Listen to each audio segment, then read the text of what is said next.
Hi mga ka-Eloisa! So may nag-request sa atin si Kevin Lucas na gawin ko daw yung pagpiprito ng tikoy katulad nung sa Chinese. Piniprito sa may itlog. So let's go! So kuha tayo ng itlog ni Kim. Yung sakto may isa pa. Sana lang mababasag pa. And then kuha tayo ng yan. At tinidor. So paano?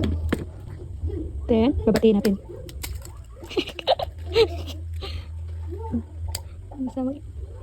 Yep. Hindi ko alam kung nilagyan ko ng asin. So, wag na lang natin lagyan ng asin. Then, ito. May dalawa tayong tikoy. So, isupot natin dito.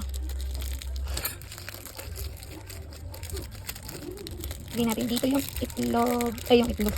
Yung tikoy sa itlog. Then, ito isa pa. Ano kayang lasa nito? Malinis naman yung kamay ko, guys. Mga ka-Eloisa, malinis yung aking hand. So, bubuhayin natin sa mahinang apoy lang. Hintayin lang natin uminit. Minit-init na siya, mga ka-Eloisa. So, lalagyan natin ng canola oil. Konti lang, kasi ito naman ay non-stick. Kahit hindi na ganun kadami yung langis. Ikot-ikotin lang natin yung langis para may langis na lahat. So, hintayin natin uminit yung langis. Saka natin ilalagay yung tikoy with egg. So, pwede na natin. Guys, ito Eloisa.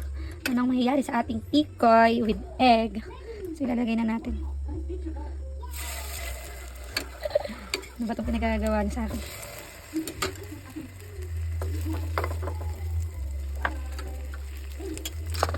So, hintayin natin maluto. Luto naman na siya. So, hintayin natin mga 365 days. So, tagal. So, okay.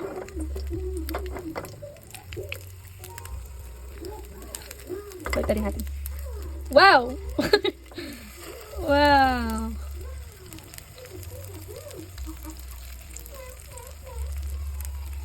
Maganda yung parang tosta yung tiko yun.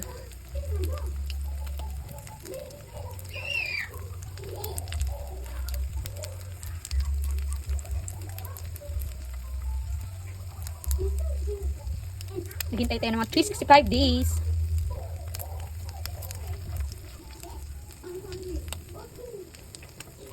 Lagyan natin ulit. Yun. Yung parang mga maroon-maroon niya, like this. Like that.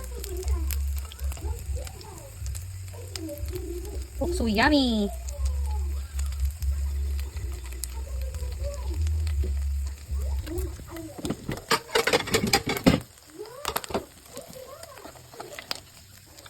So, siguro okay na ito. Patay na natin. Tapos, ilagay natin sa bulaklaking galagyan. Sa bulaklaking pinggan. Wow! So, dito na nagtatapos yung ating vlog. Mag-request pa kayo ng kung anong gusto nyong gawin. Thank you!